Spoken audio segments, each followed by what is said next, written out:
Bom dia, boa tarde ou boa noite, depende da hora que vocês vão estar vendo esse vídeo.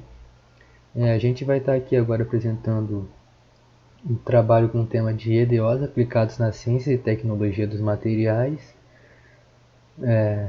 Esse trabalho do curso de Engenharia Mecânica do IFES Campus Aracruz, na disciplina de Cálculo Numérico, ministrada pelo professor Avelino. E o grupo é Gustavo Leone, Paulo Buffon, Ian Lírio, Samuel Santos e Renan Fardim. Aqui tem alguns assuntos que a gente vai abordar dentro desse trabalho. O primeiro deles é descrever o problema modelado pela EDO, apresentar a solução analítica numérica da EDO, resolver o problema modelado pela EDO no Octave, no caso que é o site que a gente usa para a disciplina, discutir se as técnicas modernas de resolução de EDOs utilizadas nas redes neurais artificiais abaixo podem resolver melhor o problema e justificar. Aí estão os três artigos: Neural Ordinary Difference Equations, Augmented Neural EDOs, Neural Ordinary Difference Equations of Manifolds.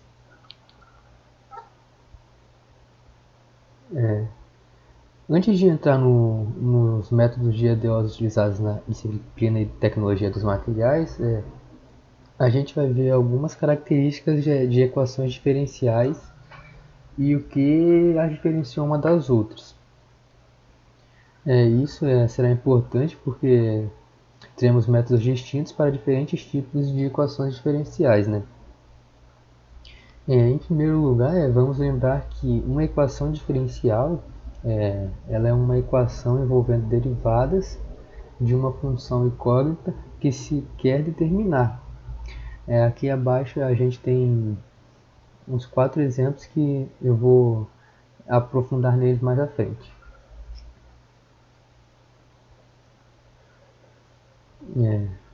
A EDO versus a EDP. Caso as derivadas da função incógnita sejam todas com respeito a uma mesma variável, ou seja, se uma equação ela contiver somente derivadas de uma ou mais variáveis dependentes em relação a uma única variável independente, a equação diferencial ela é dita como ordinária, a EDO. E em oposição a isso, se ela é uma equação que envolve derivadas de uma ou mais variáveis dependentes de duas ou mais variáveis independentes, ela então é chamada de equação diferencial parcial, que é a EDP. Ou seja, que envolve as derivadas parciais com respeito a mais de uma variável. Aqui a gente tem alguns exemplos.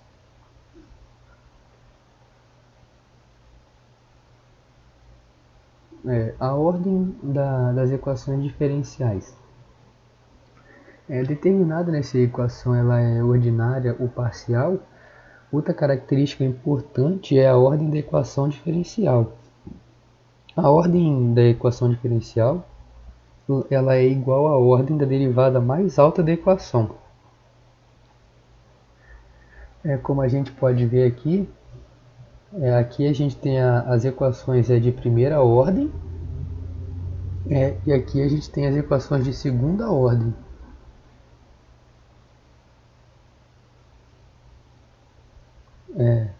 Duas funções que têm a mesma derivada, elas podem diferir por uma constante. Como uma equação diferencial é uma maneira de descrever uma função através de relações com as suas derivadas, a solução de uma equação diferencial ela também depende de constantes livres, né? E a quantidade de constantes livres na solução geral da equação ela vai ser sempre igual à ordem da equação.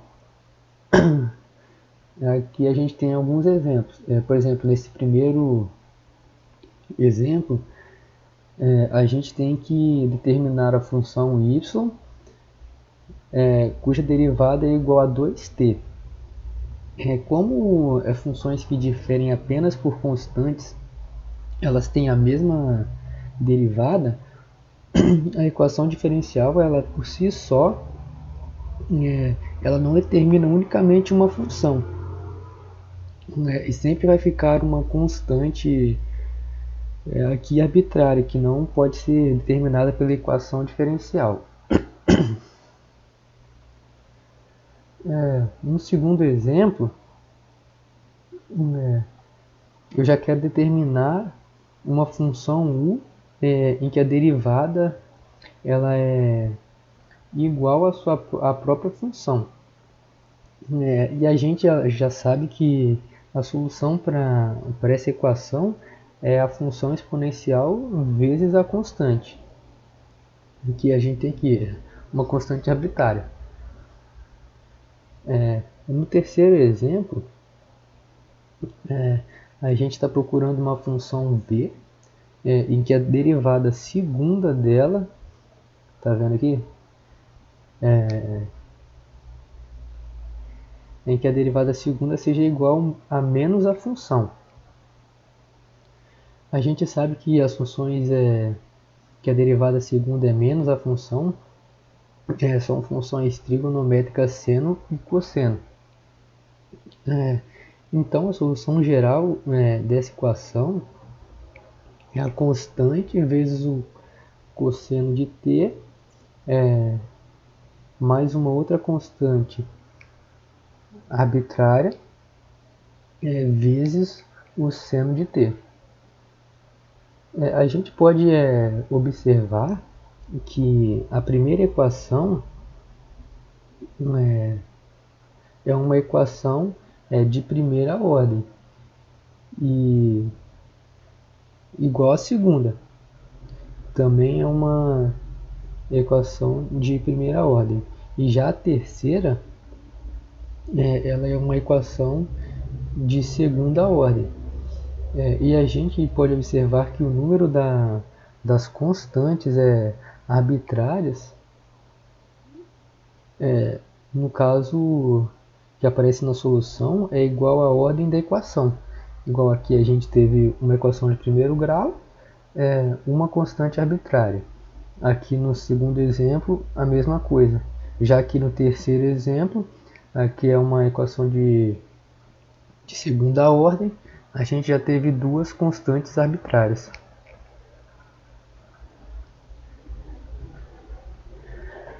PVI e PVC.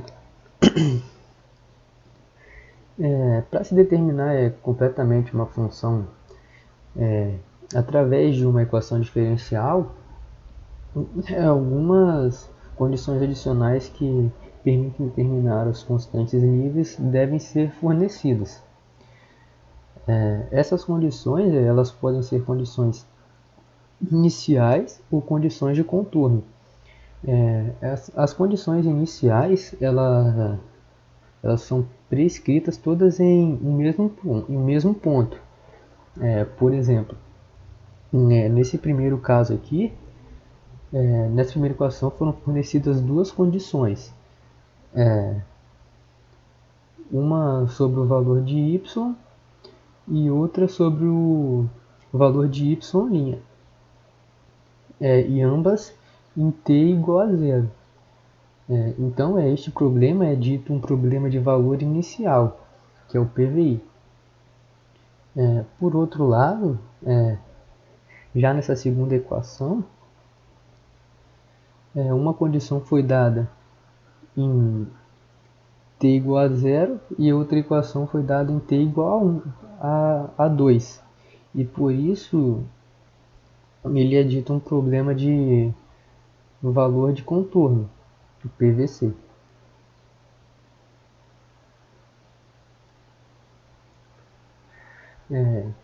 Equações diferenciais lineares e não lineares.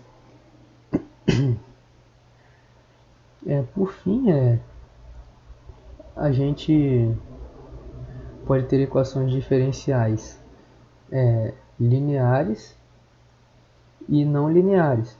Equações diferenciais são ditas lineares quando são somas de termos onde a função incógnita e as suas derivadas, né, apresentam apenas multiplicadas por constantes ou funções da variável independente. E se não for assim, a equação é dita não linear. E visto isso, agora a gente já pode ver um pouco de como os EDOs eles são aplicados na ciência e tecnologia dos materiais. Um exemplo dos EDOs aplicados na ciência e tecnologia dos materiais é o estudo de equações diferenciais aplicado a fricções de vigas. Uma das aplicações constantes das equações diferenciais é o estudo do comportamento de corpos sólidos, que estão sujeitos, né, a diversos tipos de carregamentos e entre esses corpos. E nisso podemos incluir as vigas, né, que é o que vai ser estudado aqui, que são elementos estruturais que são projetados para suportar diversas cargas em sua extensão. E com isso, né, a aplicação das equações diferenciais no estudo sobre as flexões de vigas, elas podem descrever a relação existente entre uma ferramenta matemática, né, que no nosso caso aqui a ferramenta são os EDOs, e um elemento da própria mecânica dos materiais. Os esforços solicitantes. A gente sabe, né, que experimentalmente quando submetidos a forças externas, né, os corpos eles se deformam, ou seja, variam de dimensões, né? E os esforços internos que tendem a resistir às forças externas, eles são chamados de esforços solicitantes. Segundo Timoshenko, denomina-se viga uma barra que suporta cargas transversais em relação ao seu eixo. E admite-se sempre que a viga tenha um plano de simetria paralelo ao da figura e assim que a seção transversal tenha um eixo vertical de simetria. As cargas aplicadas são sempre consideradas como atuantes no plano de simetria, acarretando, portanto, flexão da viga nesse plano. Se as forças externas produzirem tensões abaixo do limite de proporcionalidade das tensões do material do corpo sólido, ao cessarem, né, este readquire a forma e as dimensões originais. Essa propriedade ela é chamada de elasticidade e a deformação ela é chamada então de elástica. Se as forças elas passarem de um determinado valor, de modo que cessarem o corpo e o corpo não volta mais à forma primitiva, mantendo-se com a deformação residual, então pode-se dizer que o corpo foi solicitado além do limite de proporcionalidade das tensões. E se as forças aumentarem ainda mais, as deformações permanentes elas também aumentam rapidamente até provocarem ruptura do corpo. A força que provoca a ruptura do corpo ela serve para medir a sua resistência à ruptura. E ao se dimensionar uma peça, devem-se só evitar a sua ruptura, como também evitar deformações permanentes, e nesse caso, ao cessar a força externa, as deformações elas devem também cessar.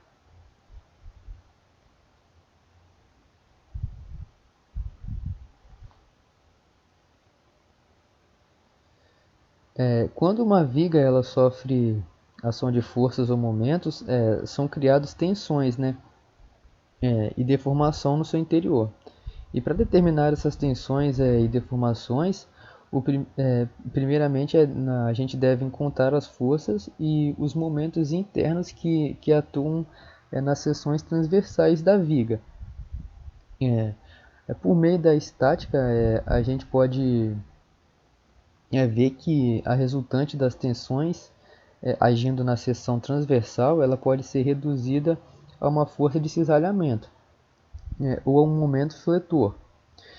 As forças de cisalhamento e o momento fletores eles são resultantes de tensões distribuídas sobre a seção transversal, né? E são conhecidos genericamente por resultantes de tensão. E com isso a gente tem a força normal, a força cortante, o momento fletor e o momento torsor. A força normal ela é a componente da força interna que age perpendicularmente à seção transversal. E se ela for dirigida para fora do corpo, provocando alongamento no sentido da aplicação da força, ela é chamada de força normal de tração ou solicitação, né, de tração. Se for dirigida para dentro do corpo, provocando encurvamento no sentido de aplicação da força, ela é então chamada de força normal de compressão ou solicitação de compressão. A força cortante ela já é componente de força interna que equilibra uma dada seção transversal de barra, ou a viga, aqui no caso que vai ser estudado, contida no plano da seção transversal que tende a deslizar uma porção do corpo em relação à outra, provocando o corte. As tensões desenvolvidas internamente que opõem a resistência às forças cortantes são determinadas tensões de cisalhamento ou tensões tangenciais. O momento fletor. Considerando a análise de membros prismáticos sujeitos a dois conjugados ou momentos iguais e de sentidos opostos, atuando ao mesmo plano longitudinal, se passarmos uma seção transversal cortando a viga, as condições de equilíbrio de uma parte da viga exigem que os esforços eles sejam elementares exercidos sobre essa parte e formem um conjugado equivalente, né? Desse modo, a seção transversal da barra é submetida à flexão por apresentará esforços internos, né, equivalentes a um conjugado. O momento desse conjugado é chamado de momento fletor da seção. E por convenção, indica-se como positivo o momento que flexiona a barra e como negativo o caso em que tem sentidos inversos, né? E por último, o momento torsor, se considerarmos peças submetidas ao efeito de torção, os conjugados eles tendem a torcer as peças da seção transversal circular, gerando tensões e deformações, e são chamados momentos de torção.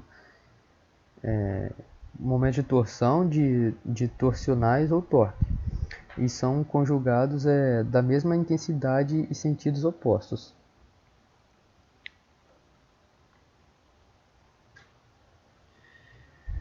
Convenção de sinais.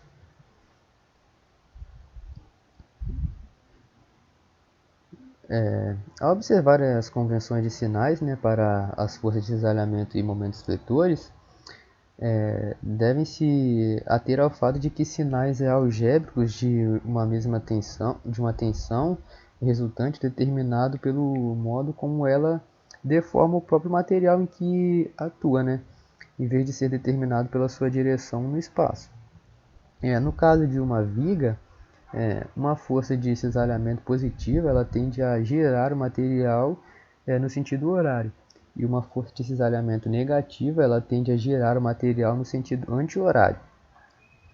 Além disso, um momento fletor positivo comprime a parte superior da viga e um momento fletor negativo ele comprime a parte inferior da viga. As convenções de sinais para tensões resultantes elas são chamadas de convenções de sinais para deformação, porque elas são bastante baseadas em como o material é deformado. Por exemplo, se utilizarmos uma convenção de sinal para deformação para lidar com uma força axial em uma barra, estabeleceu-se que a força axial produzindo alongamento ou tração em uma barra é positiva, e uma força axial produzindo diminuição ou compressão, no caso, em uma barra é negativa. Assim, a gente pode ter que o sinal de uma força axial ela depende de como ela deforma o material, né? E não de sua direção no espaço. Dessa forma, quando a gente escreve as equações de equilíbrio, a gente usa a convenção de sinais da estática, segundo a qual as forças são positivas ou negativas, né, de acordo com a direção em relação aos eixos coordenados. Os conceitos de tensão e deformação podem ser ilustrados em suas formas mais elementares, considerando uma barra prismática sujeita a forças axiais. Assumindo que as tensões são uniformemente distribuídas sobre a seção transversal, a força P deve ser igual a tensão vezes a área. A gente pode encontrar então a tensão através da fórmula tensão é igual a força P sobre área. Está aqui um exemplo de tração, onde a gente pode ver a barra prismática e as forças axiais comentadas no slide anterior, onde as forças estão contrárias uma à outra, e nesse caso vai haver um alongamento do material, ou seja, o comprimento final do material será diferente do comprimento inicial do material, que é o L, o valor L. Também pode haver nesse caso a compressão do material, caso as forças axiais estivessem apontando para o centro da peça. Assim, ao invés de ter um alongamento da peça, o valor final, o comprimento final, seria menor que o comprimento inicial. A deformação é o produto do comprimento total pelo alongamento. Aqui está um gráfico tensão-deformação, onde a gente pode observar algumas áreas importantes dos materiais. No canto inferior esquerdo a gente pode ver aqui a região elástica, que é basicamente onde o material, após ser cessada a carga, volta para o tamanho padrão. Não tem deformações permanentes. Existe uma deformação, mas ela, após a carga ser cessada, ela volta ao tamanho original do material. Um pouco no quadrado da direita da região elástica tem o escoamento, que é onde acontece a tensão limite de escoamento, que é quando o material começa a parar de deformar elasticamente e começa a deformar plasticamente. No quadrado da direita ao escoamento tem o endurecimento por deformação, que é basicamente a região plástica do material, onde vai haver deformação mesmo que a carga seja cessada. Deformação permanente, no caso. Lá em cima, o limite de resistência, que é onde até o material consegue suportar a deformação sem estriccionar, sem ter estricção. No quadrado mais à direita, estricção, que é quando o material começa a afinar, começa a ter, ele vai afinando o meio. E por último, o ponto lá em cima, tensão de ruptura, que é quando acontece a ruptura do material, quando o material se parte, se rompe. Os diagramas tensões e deformação ilustram o comportamento de vários materiais quando carregados por tração. Quando o corpo de prova do material é descarregado, isto é, quando a carga é gradualmente diminuída até zero, a deformação sofrida durante o carregamento desaparecerá parcialmente ou completamente. Aí é aquilo que eu falei. a carga for diminuída gradualmente até zero, se o material estiver na zona elástica, ele volta a toda a deformação. A deformação que foi dada ao material se perde, parcialmente ou completamente. Já na zona plástica, não existe como voltar atrás, a deformação vai continuar do mesmo jeito. Quando o material comporta-se elasticamente e também exibe uma relação linear entre tensão e deformação, é chamado de elástico linear. Essa informação é importantíssima, pois é justamente a área que deve ser trabalhada na aplicação prática dos materiais.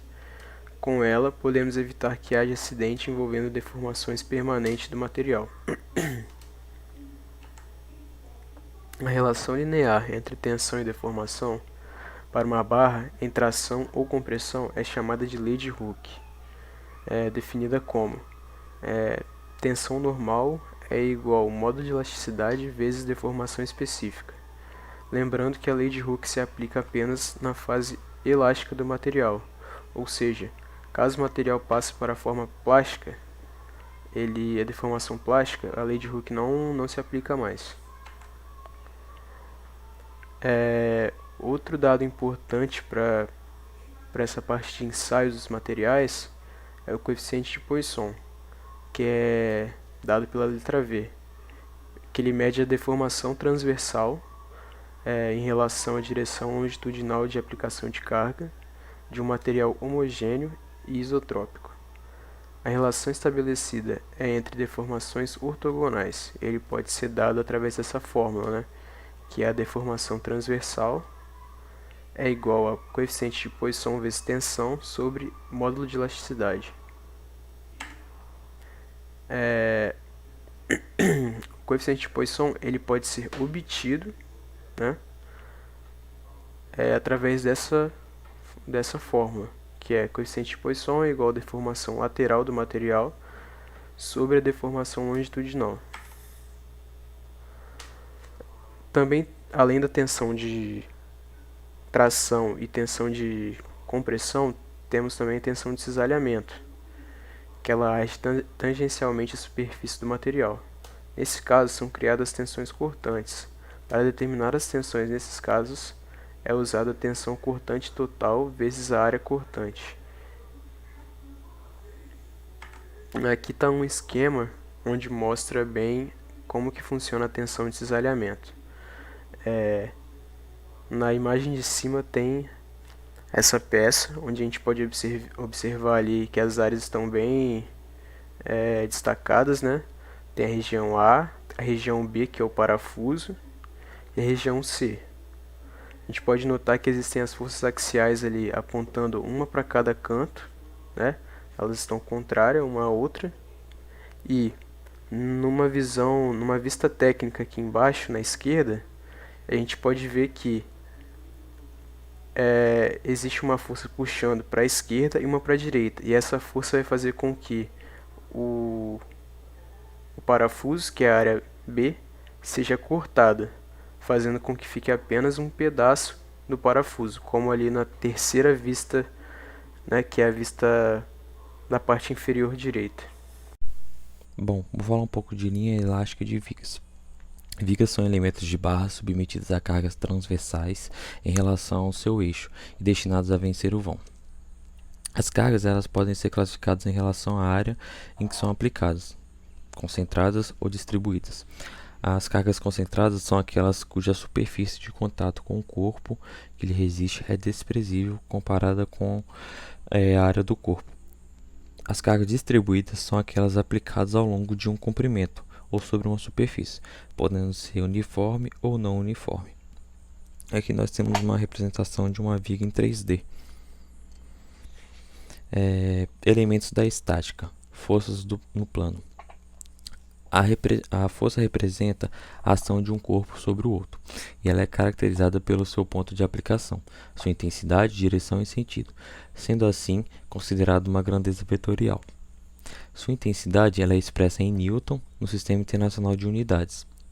A direção é definida por sua linha de ação, que é determinada pela reta ao longo da qual a força atua, e é caracterizada pelo ângulo que forma algum eixo fixo.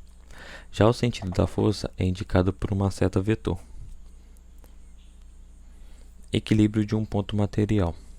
O ponto material é todo objeto com dimensões desprezíveis, mas que ocupa lugar no espaço. Quando a resultante de todas as forças que atuam sobre um ponto do material é nula, esse ponto está em equilíbrio. As condições de equilíbrio de um ponto material podem ser expressas pelo somatório de forças, que é igual ao resultante das forças, que logo será zero. Resultante de uma força. A resultante de um grupo de força é a força que atuando sozinha produz ação idêntica à produzida pelo grupo ou sistema de forças. Essa resultante pode ser obtida por soluções gráficas ou analíticas. As soluções gráficas é quando um ponto material está em equilíbrio sobre a ação de duas ou mais forças, que a gente pode estar utilizando uma regra como a regra do paralelogramo. E já nas soluções analíticas, utilizam-se a trigonometria e as equações de equilíbrio.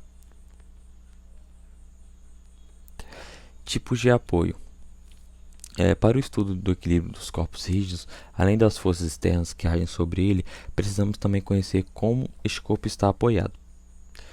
Ele pode estar apoiado com um apoio móvel, que ele impede o movimento na direção normal, perpendicular ao plano de apoio. Ele permite movimento na direção paralela ao plano de apoio. E ele permite a rotação. Já no apoio fixo, ele impede o movimento na direção normal ao plano de apoio. Ele também impede o movimento na direção paralela ao plano de apoio e ele permite a rotação. Já no engastamento, ele impede o movimento na direção normal ao plano de apoio, ele impede o movimento na direção paralela ao plano de apoio e ele impede a rotação. Tipos de estruturas. Classificamos as estruturas em função do número de reações de apoio ou vínculos que possuem. Cada reação constitui uma incógnita a ser determinada. Agora eu vou falar um pouco dos tipos de estruturas. Tem a estrutura hipostáticas, que são aquelas cujo número de reações de apoio ou vínculo é menor que o número de equações fornecidas pelas condições de equilíbrio da estática, Esse aqui é o modelo da estrutura hipostática. Agora temos a estrutura isostáticas, aquelas são número de reações de apoio ou vínculo é igual ao número de equações fornecidas pelas condições de equilíbrio da estática. Esse é o modelo da estrutura isostática. Temos a estrutura hiperestáticas, cujo número de reações de apoio ou vínculo é maior que o número de equações fornecidas pelas condições de equilíbrio da estática. Esse é o modelo da estrutura hiperestática. E agora vou falar um pouco sobre tipos de vigas e cargas. Vigas são usualmente classificadas pela maneira como estão apoiadas. Por exemplo, uma viga com um apoio fixo em uma extremidade e um apoio móvel na outra é chamada de viga simples apoiada ou viga simples. No lado esquerdo temos a viga simples apoiada submetida a uma carga concentrada transversal ao seu eixo longitudinal. E mais à direita temos a viga em balanço submetida à carga concentrada na extremidade livre. Temos também a viga simples em balanço, a carga uniformemente distribuída e a carga distribuída variável. Agora falar um pouco sobre força de cisalhamento e momento de fletores.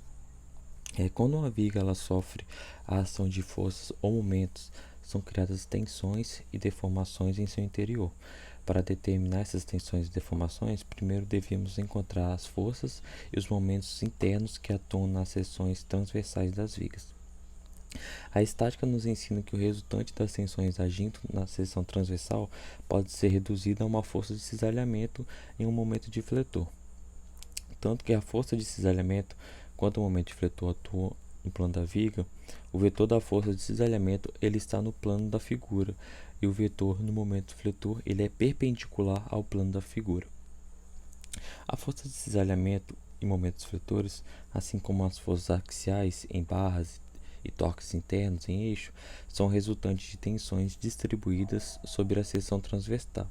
Portanto, estes valores são conhecidos genericamente como resultantes de tensões. As resultantes de tensões em uma viga, estaticamente, ela é determinada e pode ser calculada a partir das equações de equilíbrio. Quando a força de cisalhamento ela tende a girar o material em sentido horário e o momento fletor tende a comprimir a parte superior da viga e alongar a parte inferior, usualmente a gente pode assumir que a força de cisalhamento e o momento de fletor eles são positivos. E nesse caso a força de cisalhamento age para baixo e o momento de fletor, assim, ele atua no sentido anti-horário. Fala agora um pouco sobre as redes neurais. Técnicas modernas de resoluções GDOs utilizando redes neurais artificiais.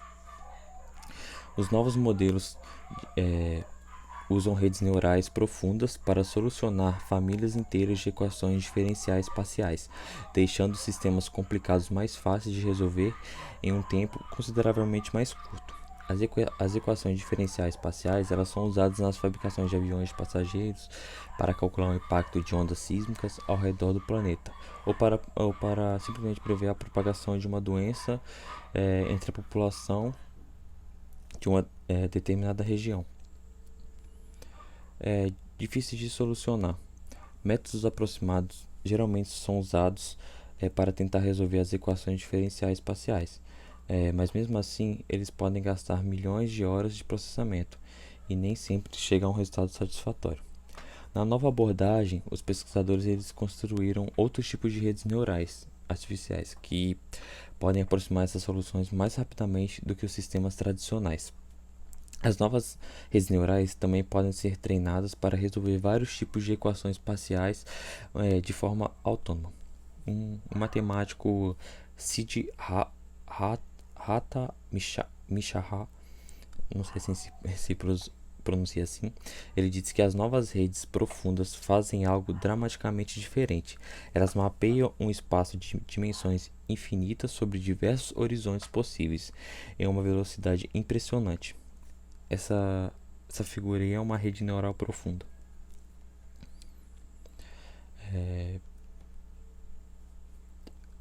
Reforço neural.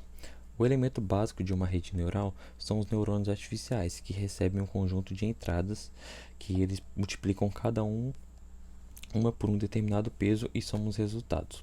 Determinando uma saída com base nesse total, as redes neurais mais modernas possuem uma camada de entrada e outra camada de saída, e uma oculta no meio delas. Matematicamente falando, a entrada para essa rede é um vetor ou conjunto de números e a saída é outro vetor com as mesmas proporções. Com as novas redes neurais profundas, esse processo é otimizado, fazendo com que elas consigam aprender a aproximar não apenas funções, mas também os operadores que mapeiam essas funções. Vou ler um trecho aqui que uma professora comentou, né? Anima Anandukuma. Elas parecem fazer isso sem sofrer a maldição da dimensionalidade, que é um problema que pode atormentar as redes neurais e outros algoritmos de computador que aprendem com os dados. Por exemplo, se você quiser que a taxa de erro de uma rede neural caia de 10% para 1%, a quantidade de dados de treinamento ou o tamanho da rede necessária para fazer isso pode explodir exponencialmente, tornando a tarefa praticamente impossível. Segunda tentativa. Em 2019, os pesquisadores criaram o DeepOneNet, uma arquitetura de rede profunda capaz de solucionar equações parciais baseadas em operadores neurais. Construído com uma arquitetura bifurcada que processa os dados em redes paralelas, o DeepOneNet consegue combinar saídas e entradas usando um solucionador numérico para reduzir a quantidade de erros. Apesar de ser rápido, se comparado com os seus irmãos do passado, o DeepNet precisa realizar muitos cálculos durante a fase de treinamento e aprendizagem, e isso pode ser um problema quanto a rede profunda necessita, que ele pode necessitar de um número muito grande de dados para atingir a precisão desejada. Com a mudança de perspectiva, os cientistas agora eles podem usar um operador neural conhecido como a de Fourier, que eu vou comentar mais à frente. Mas nesse caso aqui é uma estrutura bifurcada do DeepNet.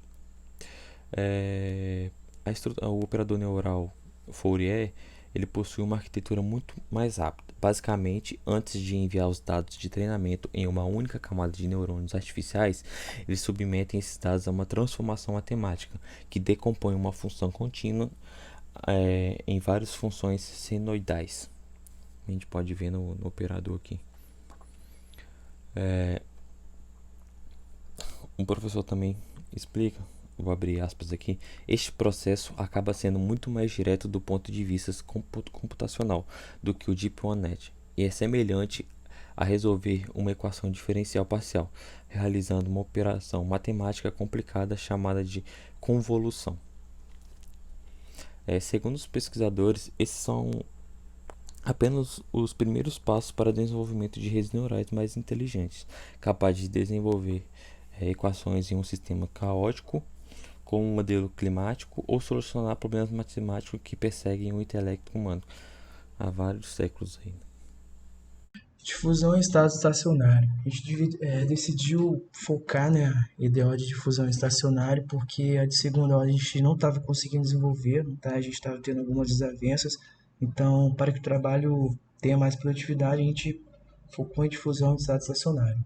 Bom, a difusão é um processo que depende do tempo, isto é, em sentido macroscópico, a quantidade de um elemento que é transportado no interior de outro elemento é em função do tempo. Frequentemente torna-se necessário saber o quão rápido ocorre a difusão, ou seja, a taxa de transferência de massa.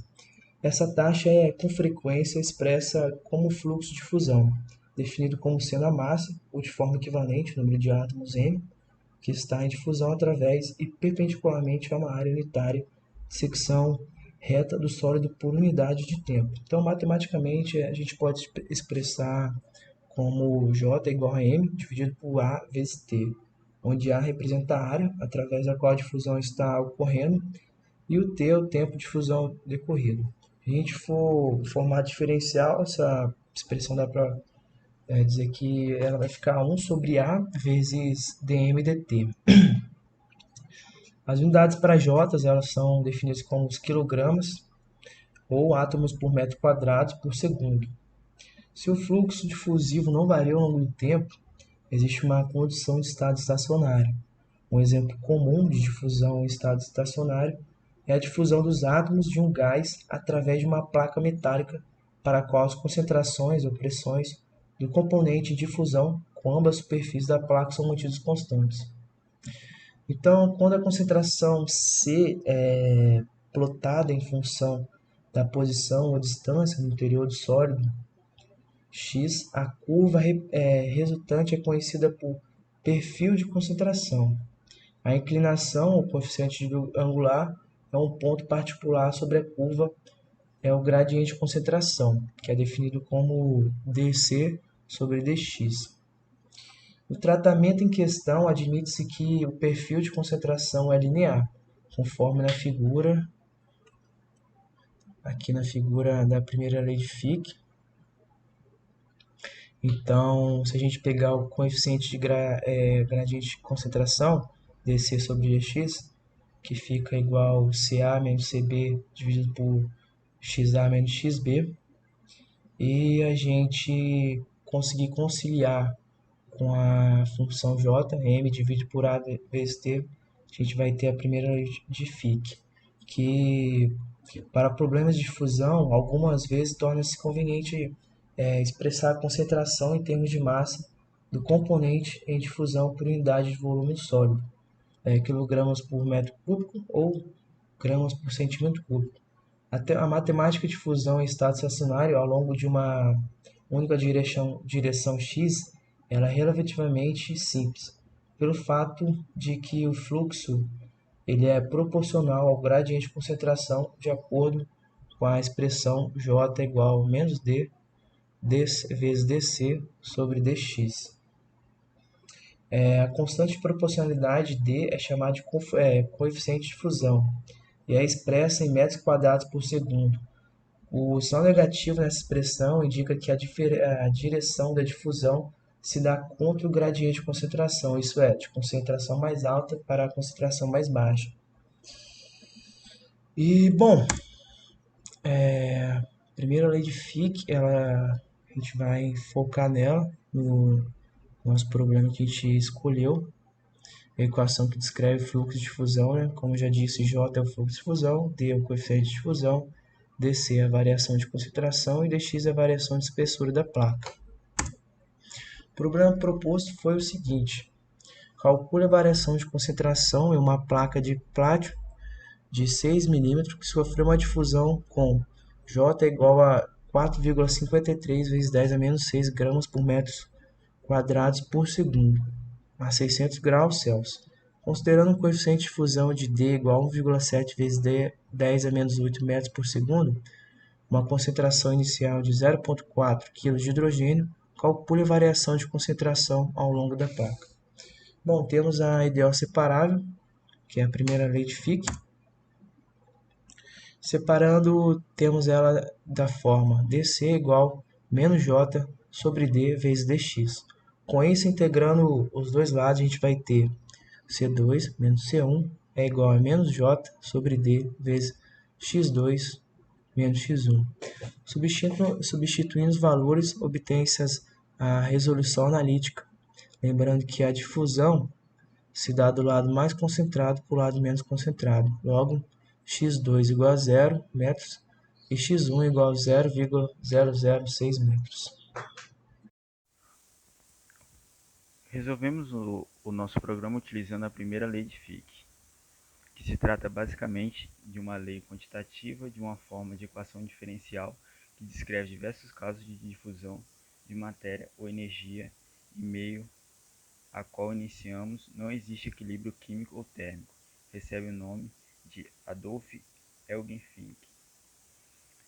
Utilizando essa lei de Fink, conseguimos achar o ponto inicial da placa, o ponto final da placa, a concentração do hidrogênio, o fluxo de difusão constante, o coeficiente de difusão que recebe os valores de concentração e o vetor que recebe os valores de concentração.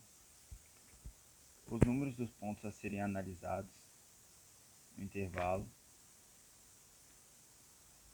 Aí conseguimos achar o tamanho do passo, a função anônima da variação da concentração, como a função que não possui um termo ou deslocamento não derivado, utilizaremos dx derivado para calcular a concentração de H em relação à distância x ao longo da placa. Por isso teremos as seguintes equações anônimas. Aplicando Hooke-Kuta, conseguimos achar a diferença de concentração entre os pontos. O vetor com todos os valores de diferentes concentrações plotado o gráfico concentrando vezes x a distância. A variação da diferença de concentração em relação ao tamanho da placa M e a concentração de quilos de H. Reta crescente, porque a direção da difusão é oposta e é diferente positiva do estado. Aqui embaixo conseguimos observar o gráfico CM, o gráfico de variação de diferença de concentração em relação ao tamanho da placa. Aí, como todos podem ver, a concentração de quilos de H.